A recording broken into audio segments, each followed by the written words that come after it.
نماز نہ چھوڑنا، آج کے بعد نماز نہ چھوڑنا، کسی حال میں نہ چھوڑنا۔ اللہ تعالیٰ نے روزے میں فلیکسیبلٹی ہے، بیمار ہو چھوڑ دو بعد میں رکھ لینا، مسافر ہو چھوڑنا چاہو چھوڑ دو بعد میں رکھ لینا، اتنے بیمار ہو کہ نہیں رکھے جائیں گے چلو سارے ہی معاف کر دیں۔ زکوٰۃ آج فرض ہوئی ہے، کل دے دو، پرسوں دے دو، اگلے مہینے، اس سے اگلے، اس سے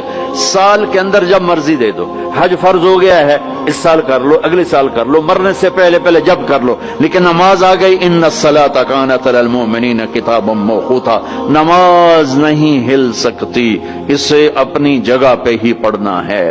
میرے نبی کے نواسے نے کربلا کے میدان میں نماز پڑھ کے پیغام دے دیا کہ زیر خنجر بھی یہ پیغام سنایا ہم نے کہ موت سر پر کھڑی ہے، جنت کے دروازے کھل چکے ہیں، اور جنگ سے پہلے آنکھ لگ گئی، آنکھ کھلی تو ہنسنے لگے۔ بہن زینب نے پوچھا یہ کون سا ہنسنے کا موقع ہے؟ فرمایا اللہ کے نبی کو خواب میں دیکھا ہے، فرما رہے تھے بیٹا میں لینے کے لیے آ چکا ہوں، ان کے لیے تو جنت تیار ہو رہی، جنت کی سرداری کا تاج سر پہ رکھا جا چکا ہے، ابھی دودھ پیتے تھے ماں کا، اور پھر نماز کا وقت ہوتا ہے اور اللہ کے نام پہ یہ وہ جنگ ہے ایسے نہ پہلے کبھی ہوئی نہ بعد میں کبھی ہوگی، نہ حسین جیسا آئے گا، نہ وہ جنگ کا نقشہ بنے گا، نہ ایسے مظلوم آئیں گے، نہ ایسا نقشہ بنے گا۔ لیکن جب نماز کا وقت داخل ہوا تو آپ نے شمر کو پیغام بھیجا کہ جنگ روکو، ہمیں نماز پڑھنی ہے۔